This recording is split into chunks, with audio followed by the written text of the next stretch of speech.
जी सुनिए, ये रेस्टोरेंट के ओनर का मिल जाएंगे? जी आपको क्या काम है उनसे? वो इंटरव्यू देने आया था मैं, 11 बजे का टाइम था। कहाँ है बता दीजिए आप। ओ अच्छा, सर बस थोड़ी देर में आने ही वाले हैं। आप एक काम कीजिए ना, आप अंदर वेट कर लीजिए। ठीक है। जी सुनिए। जी अंकल जी बताइए।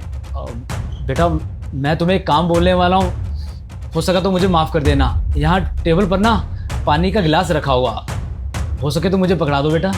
अंकल जी कैसी बातें कर रहे हैं? पानी का गिलास आपके सामने रखा है, आप उठा सकते हैं खुद से। तुम ठीक कह रहे हो बेटा, अगर मैं उठा सकता तो मैं ये काम कर लेता, लेकिन बेटा मैं अंधा हूँ, इसीलिए मैं उसे ले नहीं सकता। अगर तुम चाहो तो मेरी मदद कर सकते हो बेटा। माफ़ कीजिएगा अंकल जी।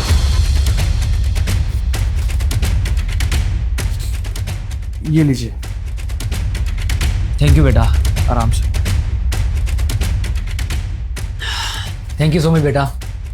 अच्छा बेटा, अगर तुम बुरा ना मानो तो मेरा एक और काम करोगे? क्या है ना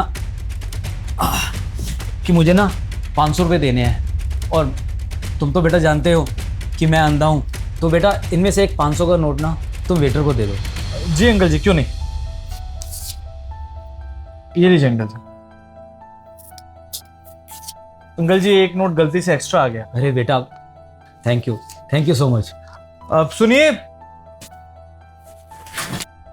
जी बोलिए। ये इन अंकल जी का बिल है। Thank you. वैसे ये ओनर को आने में कितना टाइम है अभी? जी उनको 15 से 20 मिनट लग जाएंगे आने में। 15 से 20 मिनट, ठीक है। थैंक यू सो मच बेटा, तुम्हारा बहुत बहुत शुक्रिया। कोई बात नहीं अंकल जी, अब इतना तो मैं आपके लिए कर ही सकता हूँ।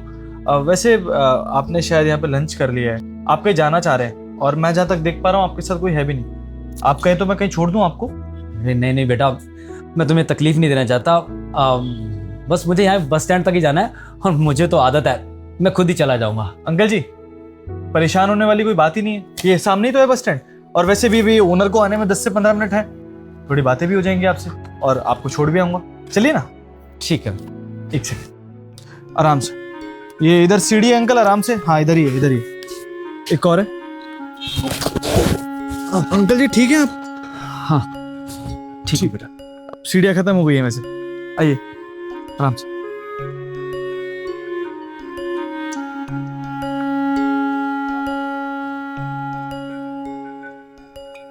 आइए अंकल जी, आराम से लीजिए, आ गया आपका बस स्टॉप।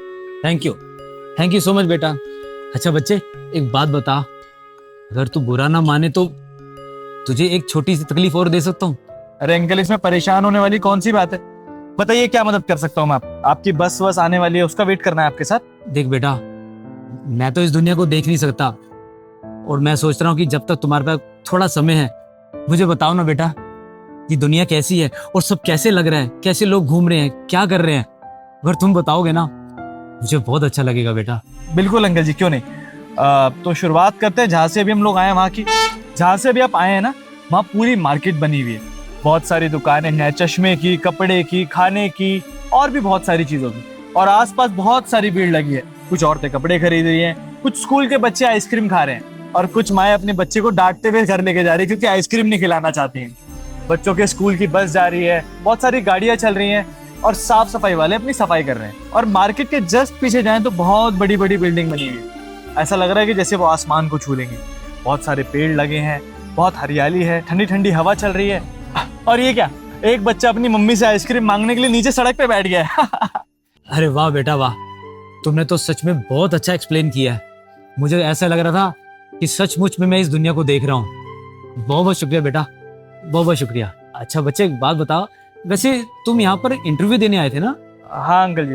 ये तो अच्छी बात है बेटा। देखो, तुम्हारे इंटरव्यू में ना मेरे ख्याल से कुछ समय बचा हुआ है, तो क्यों ना थोड़ा इंटरव्यू मैं ही तुम्हारा ले लूं, बुरा तो नहीं लगेगा ना? हाँ अंकल जी ठीक है, इसी बहाने मेरी प्रैक्टिस भी हो जाएगी। अच्छा एक बात बताओ, ये जो रेस्टोरेंट होता है, इसको चलाने के लिए सबसे जरूरी चीज क्या होती है? तुम क्या सोचते हो? अंकल जी मेरे हिसाब से आपके रेस्टोरेंट में टेस्ट होना चाहिए, सबसे पहली चीज यही मैटर करती है। क्योंकि अगर आपके खाने में स्वाद नहीं होगा तो कस्टमर्स आपके पास ज्यादा दिन तक नहीं आएंगे। और दूसरी चीज, आपके स्टाफ का बिहेवियर। अगर आपका स्टाफ बिहेवियर अपने कस्टमर्स के साथ अच्छा रखेगा तो कस्टमर बार बार आएंगे। देखिए अंकल जी, मुझे ऐसा लगता है कि यही दो मेन पॉइंट्स हैं जो आपके रेस्टोरेंट को ऊंचाइयों तक पहुंचा सकते हैं। अगर आपके खाने में टेस्ट नहीं होगा तो कस्टमर बार बार नहीं आएगा, और अगर आपके स्टाफ को बात करने की तमीज नहीं होगी तो फिर कस्टमर वैसे भी इरिटेट हो जाएगा। ये दोनों चीज होना बहुत जरूरी है। आप खुद देखिए ना, मैं भी कई कई रेस्टोरेंट में जाता हूँ जहाँ बहुत सजावट होती है, बहुत अच्छे दिखते हैं। एक बार जाता हूँ शोशाबाजी करने के लिए, सेल्फी लेता हूँ और आ जाता हूँ। जानते हैं क्यों? क्योंकि उनके रेस्टोरेंट के खाने में टेस्ट ही नहीं होता।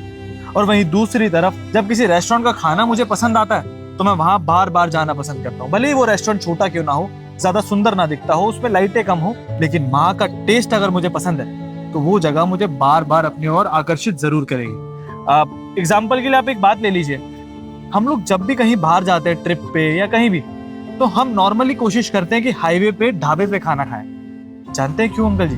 क्योंकि ढाबा हमें अपने घर की फील दे पाता है, हमें अपने घर जैसा महसूस होता है। टेस्ट भी होता है वैसे ही, वो दाल रोटी वो सब इतना स्वादिष्ट लगता है कि जिसकी कोई हद ही नहीं है। इसीलिए मुझे ऐसा लगता है कि ये दोनों पिलर बहुत जरूरी है एक रेस्टोरेंट को चलाने के लिए। वाह बेटा वाह, क्या बात है बेटा, तुमने साबित कर दिया है कि तुम अच्छे इंसान ही नहीं, अच्छे एम्प्लॉय भी हो।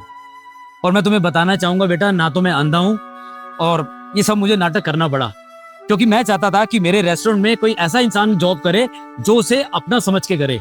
और मुझे बहुत खुशी है जानकर कि तुमने जो मेहनत और जो तुमने लगन दिखाई है, मुझे ऐसे लोगों की तलाश थी, और मैं तुम्हें अपने रेस्टोरेंट में ना एज ए मैनेजर जॉब देता हूँ। Thank you so much sir, thanks a lot. आप जानते नहीं है कि अब सर ये जॉब बहुत मैटर करती थी मेरे लिए, और आपका रेस्टोरेंट का नाम इतना मैंने सुना है कि मैं बता नहीं सकता सर।